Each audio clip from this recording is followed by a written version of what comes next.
Hello, everyone, and welcome to the Metcalf Institute webinar series.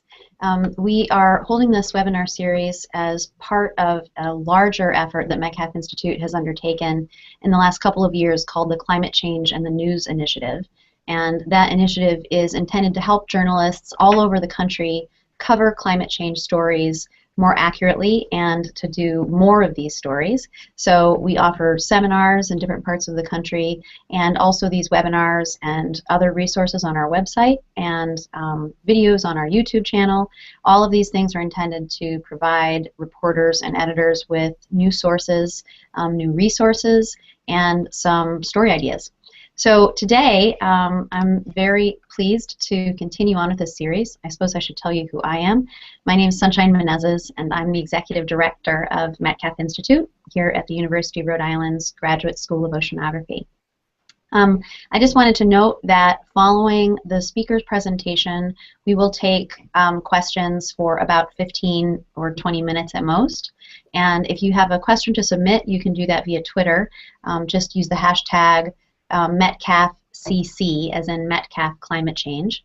And you can also submit that question via our Google Plus events page or through an email, and you can send that to webinars@metcalfinstitute.org.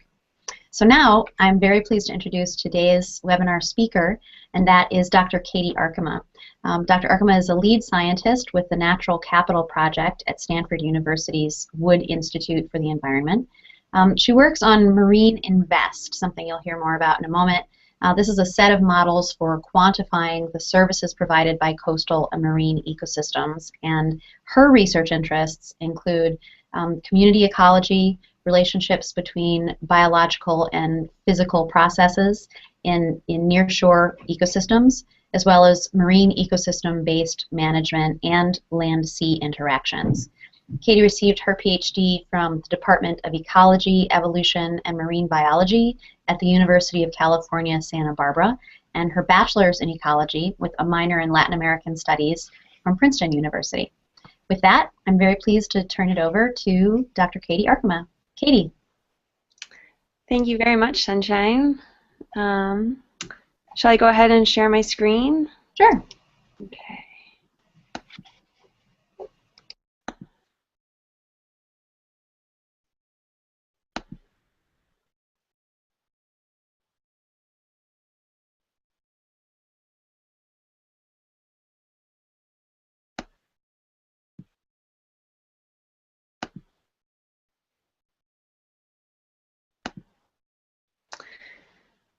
Can you see my screen, Sunshine? Yes, I can. Oh, okay. All right, good morning, everybody, and thank you so much for joining us this morning. I'll be spending the next 10 or 15 minutes or so talking to you about some work that I've been doing, looking at the ability to shield us from storms and from sea level rise that's provided by coastal habitats like the marshes pictured here. And this is work that I've been doing at the Natural Capital Project, which is actually a partnership between Stanford and also the World Wildlife Fund, the Nature Conservancy, and the Institute for the Environment at the University of Minnesota.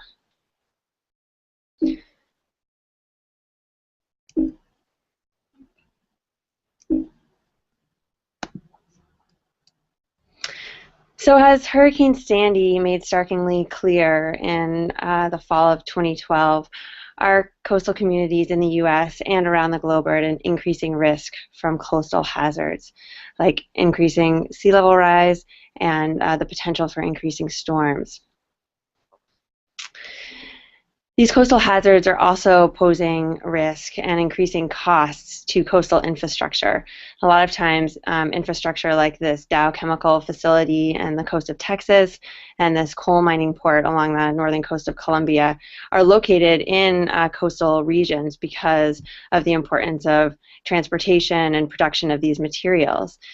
And so with the increasing rises in sea level and with storms, with climate change, that's leading to damages from erosion and flooding, losses from business interruption, higher insurance premiums, and also the costs and impacts of engineered protection. So seawalls, rock walls, all of the coastal infrastructure we then build to protect ourselves and our infrastructure from these storms.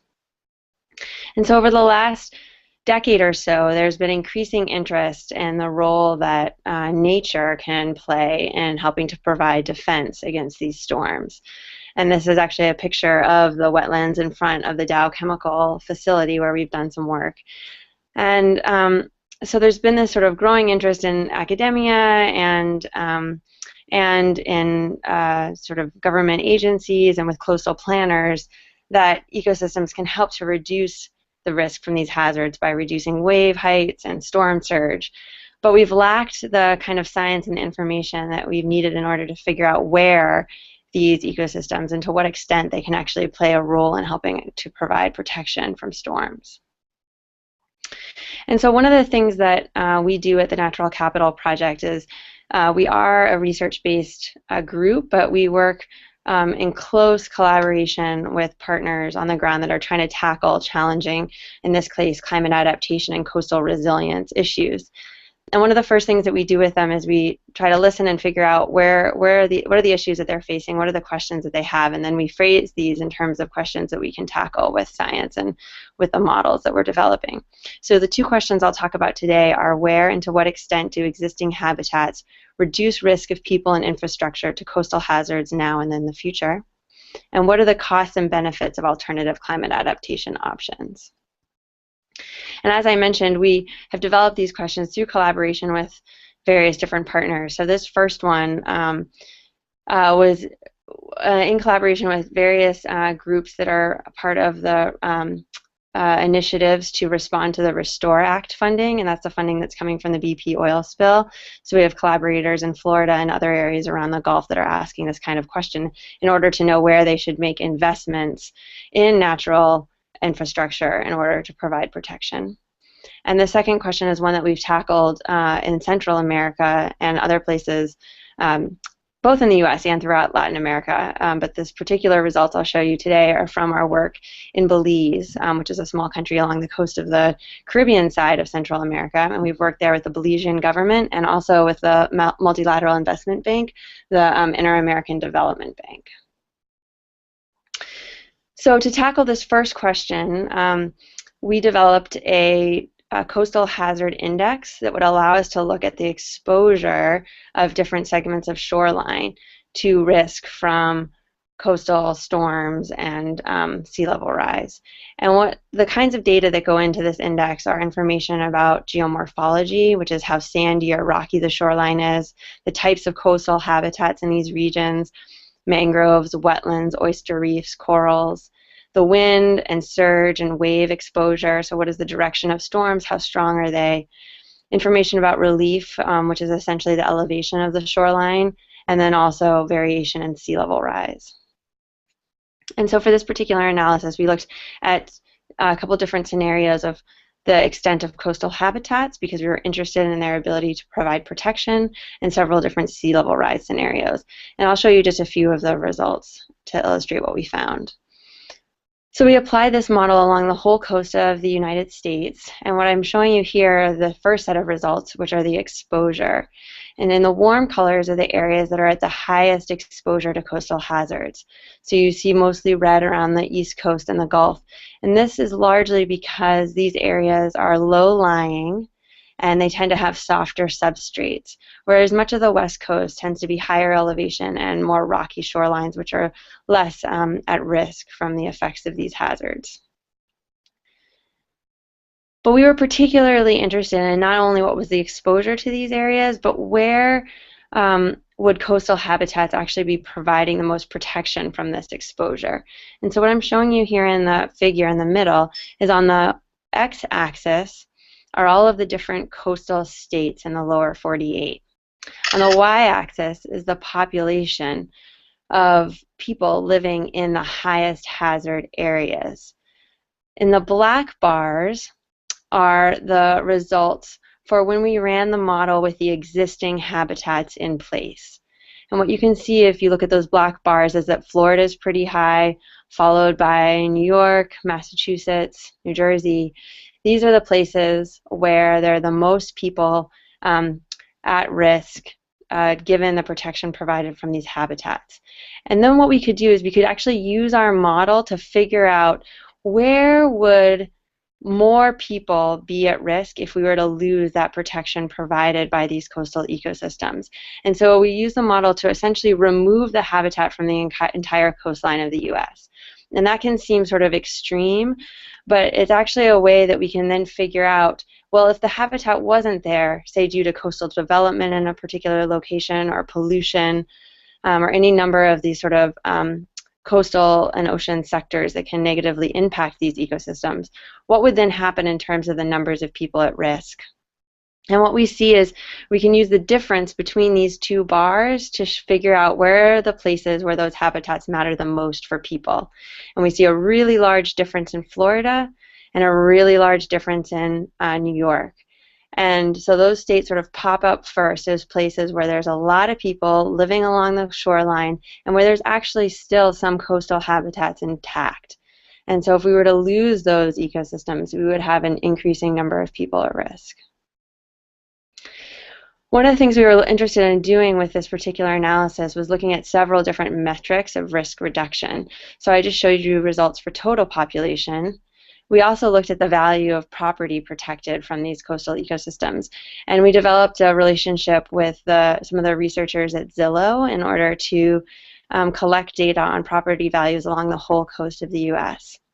And what these two different maps are showing you are results for the current scenario and also results for a medium to high sea level rise scenario that's associated with the A2 climate scenarios, IPCC climate scenarios. And so what we can do here is that the colors, the warmer colors are places where there's more and higher value property that's being protected by these coastal ecosystems.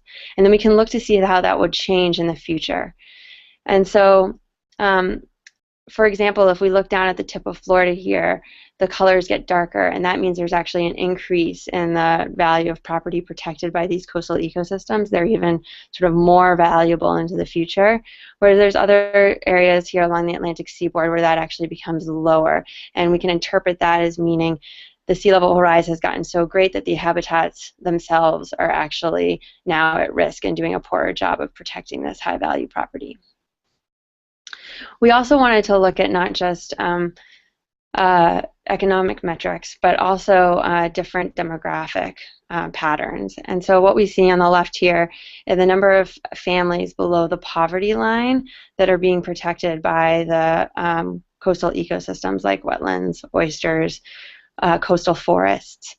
And so if we look on that left-hand graph, we can see that it's especially dark, for example, over here in southern Texas. And that's because there's a lot of poor families living along the coast, but there's a lot of wetlands intact. And so if these whole areas here were, say, developed or experience different negative impacts of activities along the coast, then those poor families would lose that risk reduction provided by these ecosystems. We can do the same thing and look at numbers of people over 65 years, and not surprisingly, we see in Florida here really jumping out as places where there's older people living along the coast, but there's also coastal ecosystems that are still intact and providing protection. And so this allows us to sort of spot regions where it's really important that we invest in conserving these ecosystems for their risk reduction value. So I wanted to jump to the next question, which is what are the costs and benefits of alternative climate adaptation options? So the previous analysis was helping us identify those places where one strategy would be to really invest in conservation of ecosystems for risk reduction. Now we want to look at several different scenarios, and particularly comparing these sort of green approaches of conservation and restoration versus gray approaches of putting in shoreline hardening. And so we did this work in Belize, and we developed two different scenarios that were based on lots of conversations with stakeholders there. So this was sort of what was a reality that people were actually considering. And we referred to the integrated scenario as the one that included protection and restoration of coastal forests, coral reef protection, and strategic construction of seawalls to avoid undeveloped and conservation areas and beaches that are used for tourism.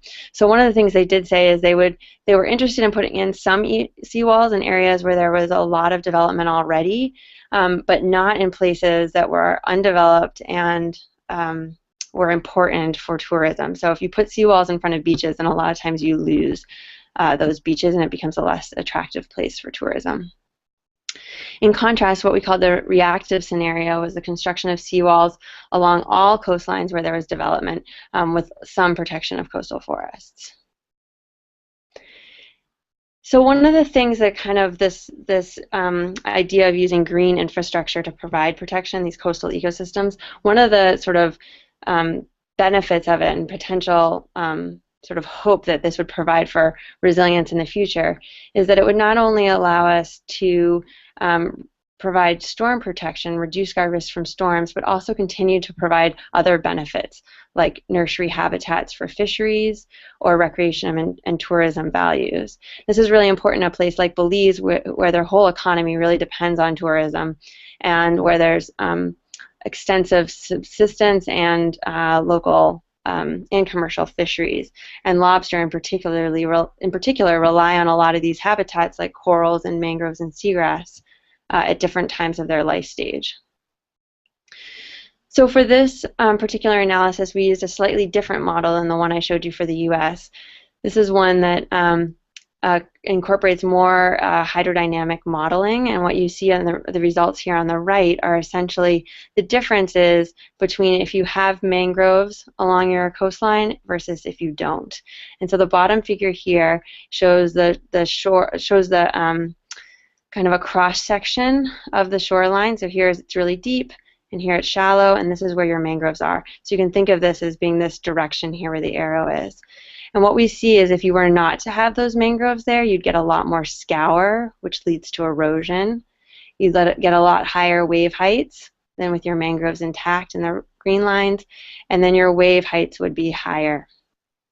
So we use those models and we connect them with different economic approaches like valuing the avoided damages to coastal infrastructure and to coastal property. And we're able to come up with these kinds of numbers. And essentially, this is just an accounting exercise. And I'm sort of throwing a lot here, but I'd like to just illustrate the kinds of things we can do with these kinds of models. So what we have on these different columns here are their adaptation scenarios. And this is if we had no action. This is that integrated scenario I showed you, and this is the reactive scenario.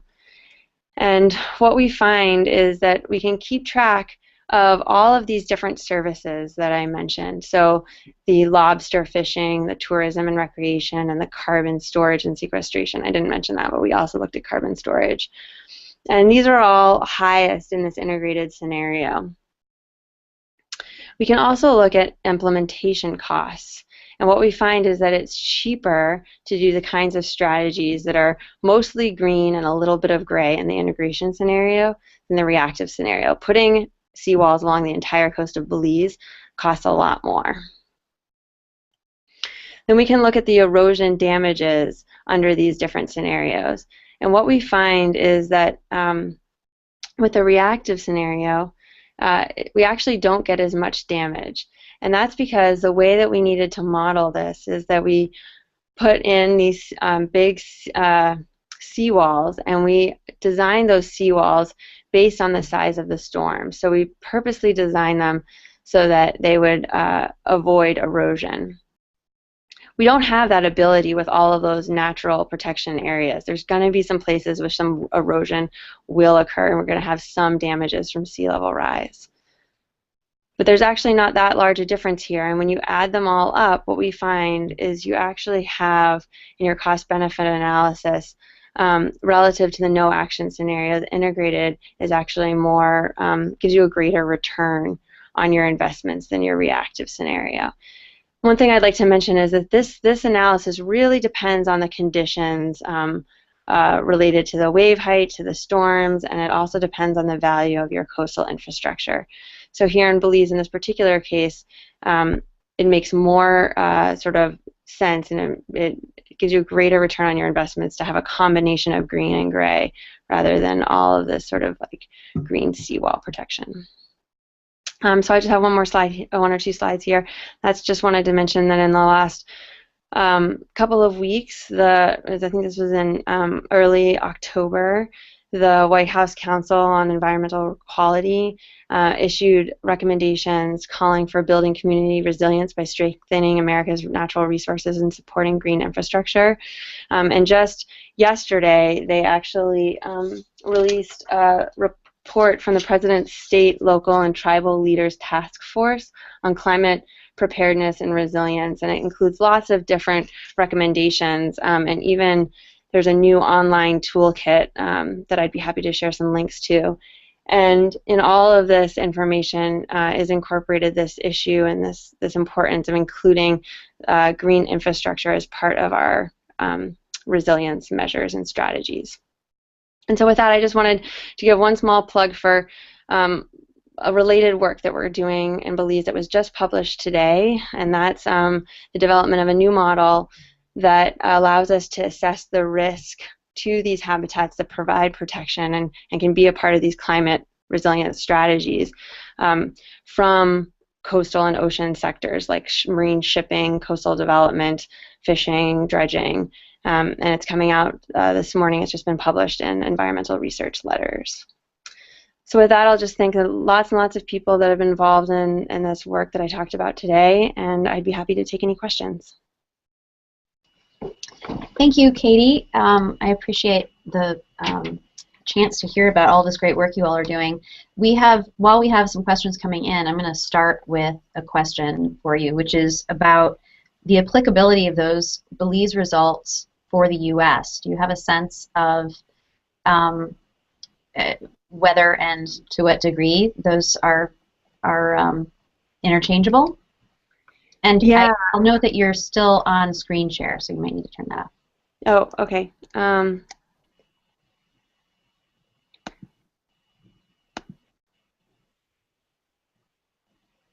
Okay.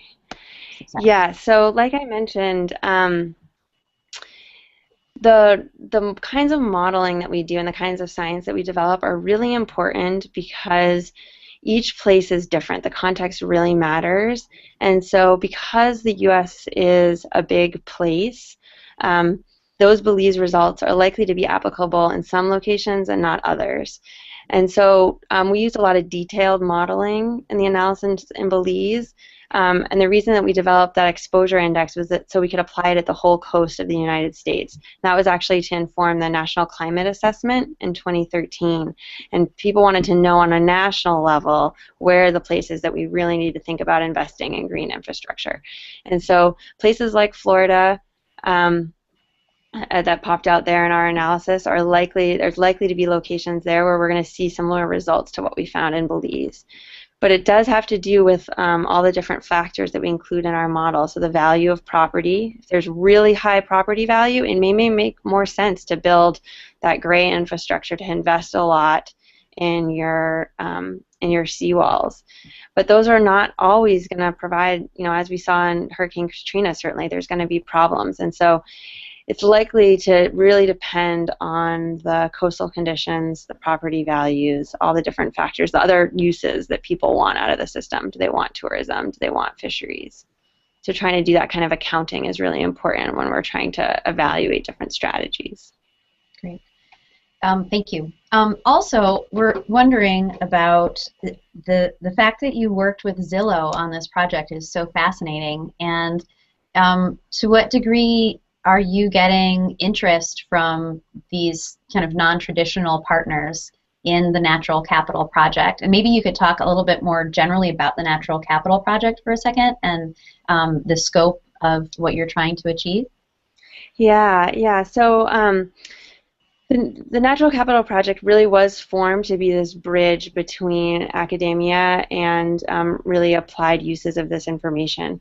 And one of the things that we had seen over the last 10 years or so is that people tended to be sort of tired, and it wasn't really kind of grabbing people's attention to think always about the impacts of people on the environment, and that there are actually this sort of other way that we can frame the issue, and that's that people aren't just infecting these natural ecosystems, but these ecosystems are also providing benefits to people. And so one of the things our goal at NatCap is really to develop models that will allow us to do a better job quantifying those benefits that nature provides to people, so that we can figure out where are the best places for development, where are the best places for some of these, really important activities like marine shipping, things that can cause negative impacts to the environment, but that are important for what people need for their livelihoods. And so we just want to be smart about where we do those, and we can be smart by understanding where are the places we don't want. We want to make sure not to damage the existing green infrastructure because of the importance that it provides. So I'll just say that we work with lots of different partners. I talked about the sort of 3 different government-related groups that we worked with today, but we also work with corporations. So we do have a project that has been ongoing down in Texas with Dow, looking at the exposure of their facility there to hazards and whether or not the wetlands can help to reduce the exposure. And then we also have some work with Unilever, and that's not in coastal and marine ecosystems, that's in ag production. And so there's also several other corporations that we've also been engaged with, and really looking to figure out how does these natural ecosystems kind of help to support their bottom line. How about insurance or reinsurance companies? Have you been involved with them too? Yeah, so especially around the climate-related issues, we've been talking with Swiss Re and with other reinsurance companies about the extent to which these ecosystems are incorporated in some of their models for risk, and how we can do a better job of sort of incorporating that information into premiums. Have you found that the insurance industry is more receptive to this than perhaps some other groups that you've tried to work with? They already are thinking a lot about this. So yes, like they are far ahead in some ways of some of the, I would say some of the government agencies and the coastal planners in terms of making sure that the role of these ecosystems are accounted for in their models. Right. That has been my experience too. Whenever we've done programs with reinsurers, I've been really amazed at just how ahead of the game they are at this. Mm-hmm.